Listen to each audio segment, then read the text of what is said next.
Hi there, you're on Gossip Says channel. Enjoy watching, subscribe and like it. It's growing our community. Story 1.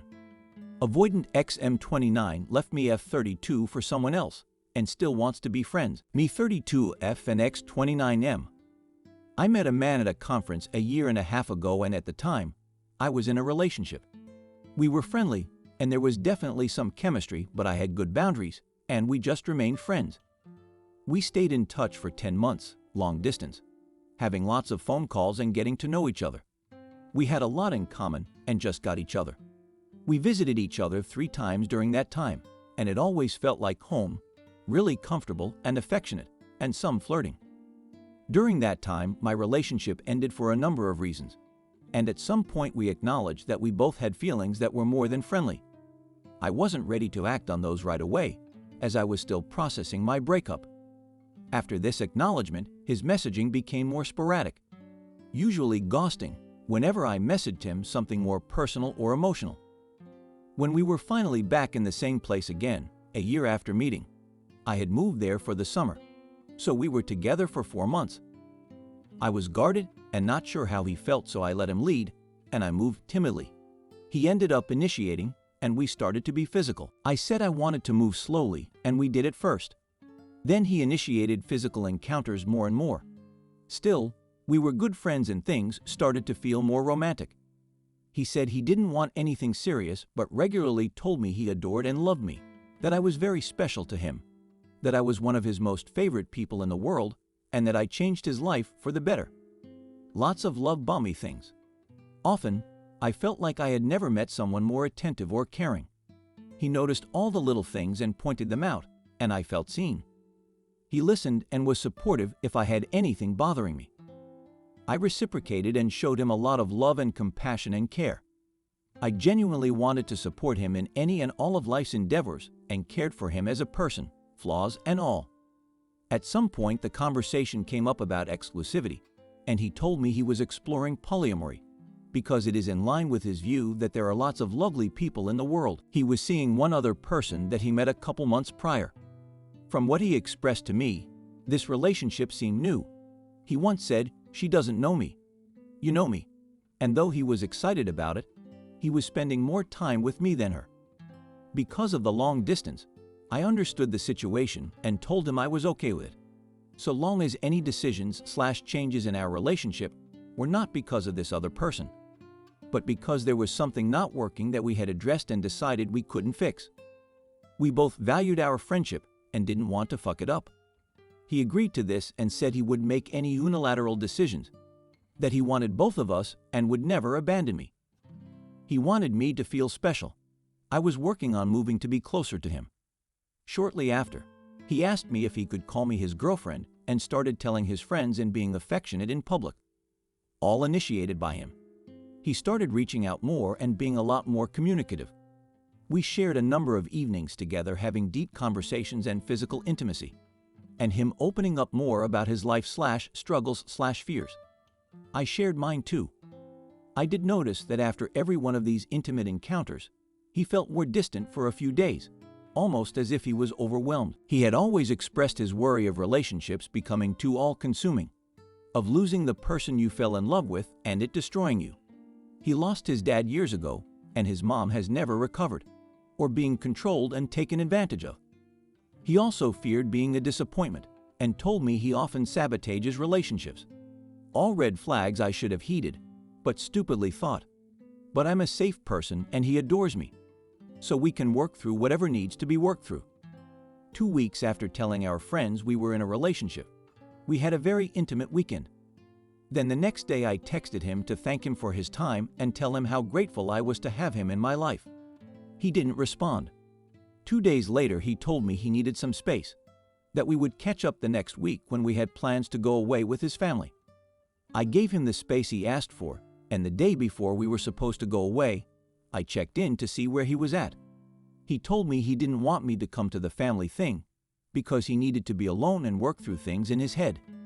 He wouldn't explain more and got frustrated when I asked him to tell me what was going on, saying he felt pressured. He left on the family trip, and I told him to reach out when he was ready, that I loved him and hoped he had a nice time. He phoned 2 days later and told me he didn't want a relationship with me anymore, that he lost his romantic feelings and wanted to be with the other woman instead. Also, he realized he didn't want more than one partner and was in fact monogamous. I asked him if there was something that happened that made him change his feelings for me, and he kept saying, "You're incredible. You did nothing wrong. I adore and love you very much." He said he found something that fits, though the week prior he laughed when I asked him what he would do with the Polly situation if she wanted to move in with him. "That's never going to happen," he said. 2 months have gone by, and he is still texting me, like I'm his friend and nothing happened. He didn't apologize for the poor communication and has simply said he didn't want to hurt me and needed to be cold so he could get it over with. He said he empathizes with how I must feel, but he really doesn't seem to be upset about it, and still has not acknowledged just how hurtful his behavior was. The messages aren't deep anymore, just superficial and silly. I asked him to think about what happened because it seems ridiculous to have just lost feelings when nothing was wrong, and after a year plus of deeply connecting. It's not like he didn't know me. I asked him to reconsider so we could work on things. I think he got scared of being vulnerable and close to me and ran, but I'm also not sure. He is unwilling to spend the energy on reflecting on the situation. The past is the past. Don't dwell on it, but still expects me to be his friend. I told him I wasn't interested in that, and he can reach out if and when he is more self-aware of what happened, that I won't be reaching out in the meantime. Was he just playing me the whole time? Does this sound like anxious avoidant behavior, and he is afraid of being hurt or vulnerable? Avoidant, afraid of being consumed. Why would he want to still be friends with me and I'll keep telling me how much he loves me when he threw me away and wants to be with someone else? Is this new relationship he's in going to last?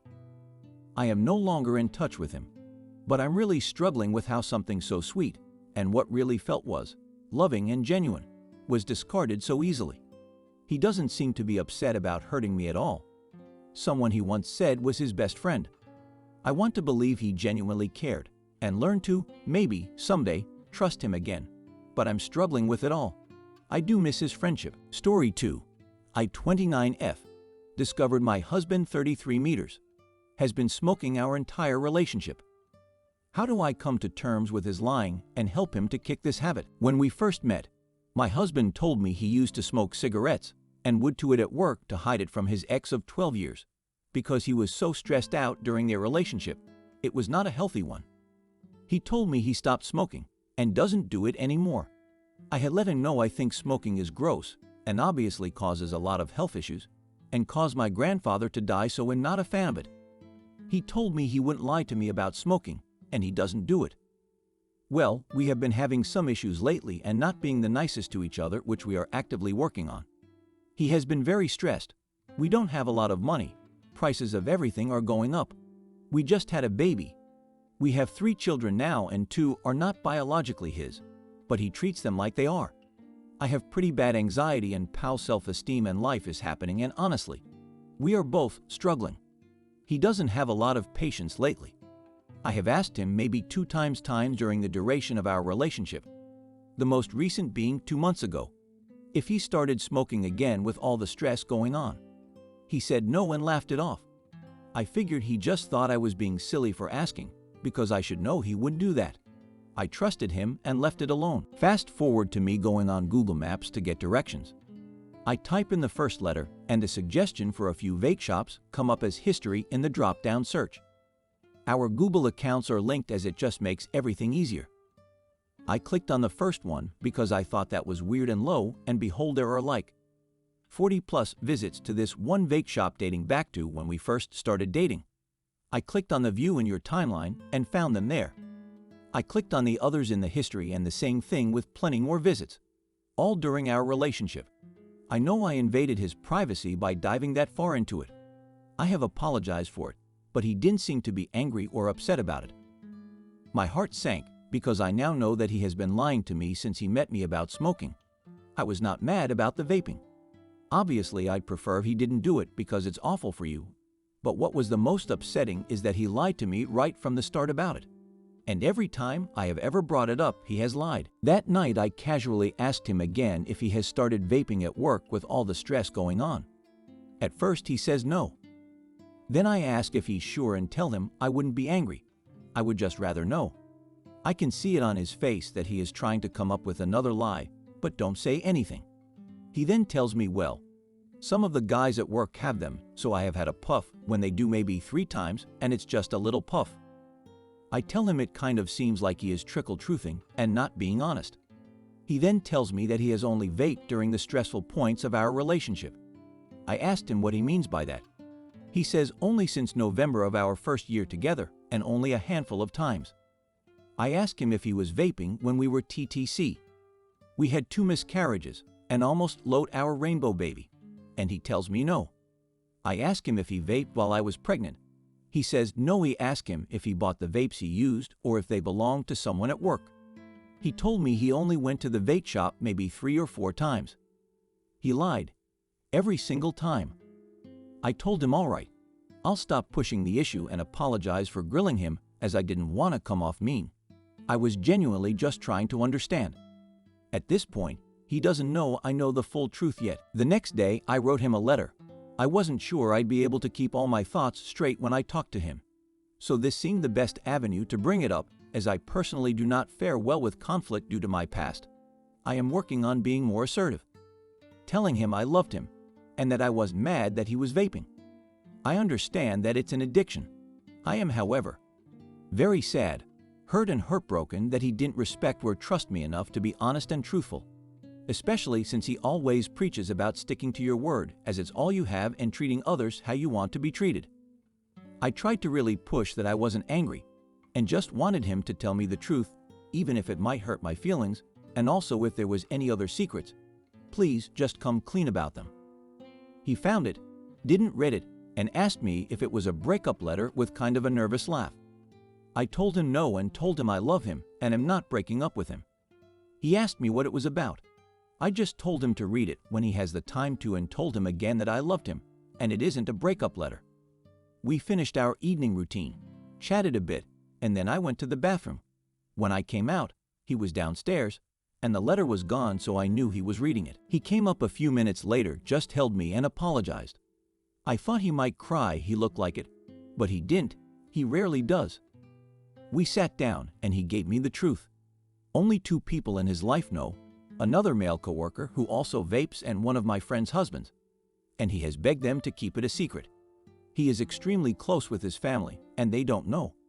He kicked the habit when our baby was born but fell back into it when he was about 3 months old. He has been trying so hard to stop, but every time he thinks he has quit, something happens and he falls back into it. I asked him if there were any other thing he hasn't told me about. That even if it will hurt me, I promise not to get upset and just want the truth. He said there is nothing else, it's just the vaping. He feels very awful that he hurt me. I understand that he feels ashamed of himself and thinks that smoking makes him a loser and that's why he hides it. I told him I am here for him, and although he knows how I feel about it, I will not judge him for vaping. I told him going forward he must be honest with me about things. If we don't have trust and honesty, we don't have anything. He agreed and apologized and kept asking me if he could do anything and just sat with me until I fell asleep on the couch. I felt really empty and hurt. I didn't know what to do with my feelings. I just wanted to curl up in a ball. I wanted to cry but couldn't. I still feel very sad and hurt that he lied the whole time. I also feel sad that he is struggling with addiction and want to be there for him and help him when he needs it and or is ready for it. I don't know what to do with my feelings right now. We need to lean into each other right now and work on things. But I kind of feel like I want a little bit of space just to think and process it all so I can come to terms with it and let it go and move forward. I love him very much, and I truly don't think he is lying about other things. But now there is a small part of me that wonders. He is so dedicated and loyal, and his morals don't align with what he is doing, so I know it is a massive struggle for him. Someone please help me. How do I process and heal from this situation?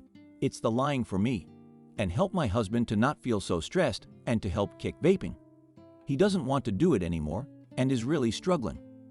Thanks to anyone who took the time to read all of this. Story 3. Life either has so much meaning or none at all. Please help and discuss. I think I'm having an existential crisis. There's simply no way for us to know. But what I do know is that I'm the same particles as everyone else and everything else around me. I'm just some particles which form together over time. But how did all this even start? Is death simply the soul waiting to be reborn? Will my dead particles eventually reform into something else once they detach from my dead body? What if in 10 quadrillion years from now, my particles combine into the exact same shape in space as they are now? Will my brain work again? What if it is possible to be brought back over years of time? Of course, the chances would be incredibly low. But if the universe is infinite, then it has infinite possibilities. The chances of life after death is incredibly likely in my opinion.